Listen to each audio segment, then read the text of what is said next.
Alright, so welcome back to another fanfiction idea, and this one is actually a storyline voted on on my Patreon. I think I just rhymed there. I think I just unintentionally rhymed there.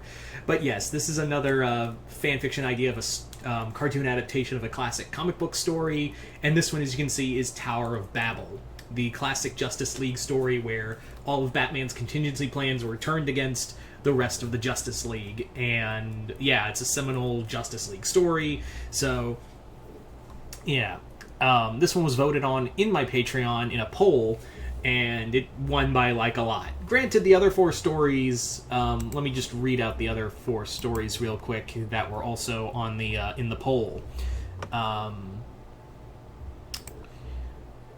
So the others were Monsters Unleashed, that got no votes. Armor Wars, the Iron Man event, only got one vote. And Day of Judgment, the DC event, got only 2 votes, whereas Tower of Babel literally ran away with it, like right from the get-go, which I should have suspected, but I don't know.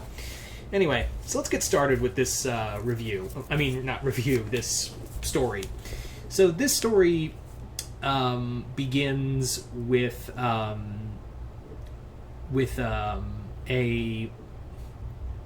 a sudden attack on a superhero, and the superhero that was attacked was Danny. He's been shot by a kryptonite bullet from an not kryptonite bullet, an ecto bullet from an unknown shooter. Like a human shooter has while he was out patrolling Amity Park, someone lined up their shot and took it, and he got hit with an ecto bullet. Now, this bullet basically destabilizes his body. He couldn't even phase... The bullet was even made so it couldn't phase through his body. And if he tries to phase through anything, the bullet will actually, like, tumble further into his body. Like, he can't, like, just phase it out. Like, it's stuck in there and basically destabilizing him from the inside out. His ecto makeup it's gonna kill him. So the ecto bullet was basically... Danny has been more or less rushed to a meta-human facility to take care of him at the Global Justice Network, and they're trying to heal him, and they're trying to figure out what's going on. Same time while this is going on, the Gargoyle clan falls under attack by an unknown assailant who has hit them with a kind of grenade that unleashes UV rays that instantly turn them back to stone in the middle of the night. So they're more or less like stuck like that until the next phase of the moon. So they're trapped there and left.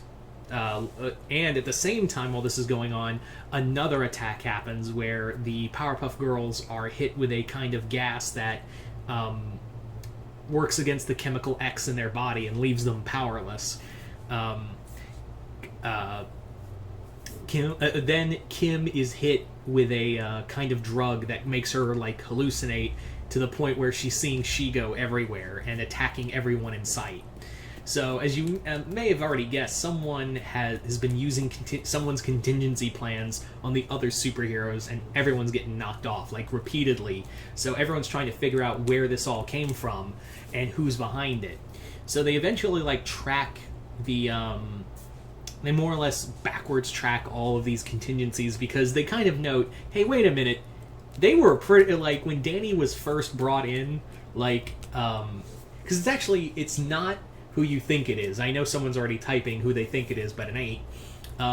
It's actually Dipper and Dib who are, like, working the case as kind of like a question kind of thing, and Dib brings up the fact that, they were really quick over at Global Justice to really patch up Danny. Like, they almost knew how to fix him. Like, and this is supposed to be something none of us has ever seen before. So how would you know how to heal him so quick? And Dipper's like, that's a good point.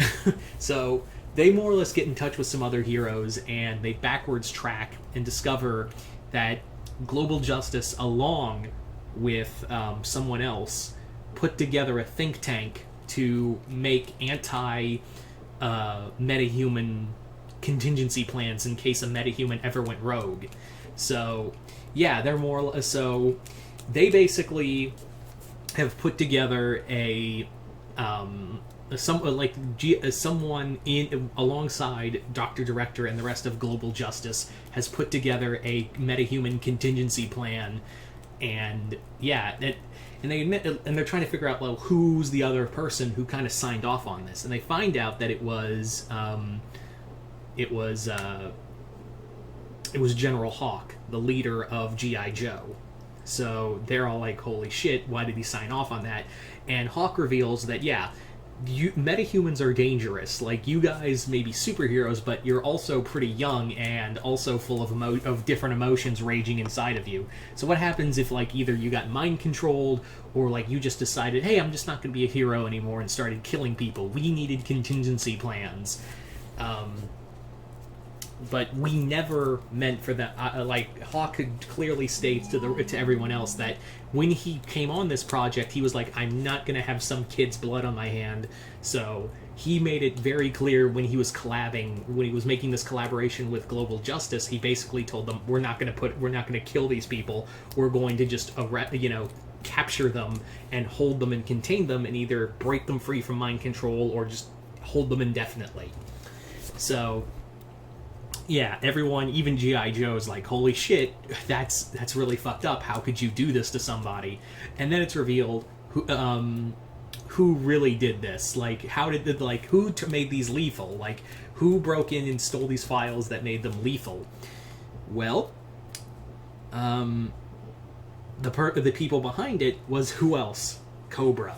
Cobra Commander had Zartan break in, steal these files, get out, and bring these to him so he can not only take out the Joes, but he would also take out every other superhuman in there that could be a threat to Cobra. Kind of like, again, Ra's al Ghul taking these for himself. Because remember, it wasn't Vandal Savage, if like in the animated film Justice League Doom, it was Ra's al Ghul and the League of Assassins who took out the Justice League with Batman's weaponry. So yeah. The superhuman community is pretty pissed off because, yeah, G.I. Joe was kind of like a paragon for everything. Like, they were the best people behind them. And now people are getting it turns out their leader was behind a think tank to use weapons against them. Just in case the government said, hey, we don't like these guys, go take them out. So that's kind of caused a rift. Meanwhile, Cobra Commander is just having his men and his other agents just take out other superheroes. So now every superhero is on, like, alert. And they went really deep into some of these other characters. Like, how to take out Jenny was to more or less hit her with a virus that more or less corrupted all of her systems. With Sailor Moon, it was basically they had to use... This one took some finagling because they had to delve into, like, mystic stuff. And more or less what it is that it's a weapon. It's a weaponized spell that essentially renders the magic within Sailor Moon and the other Sailor Guardians inert. Like, it labels and renders them inert.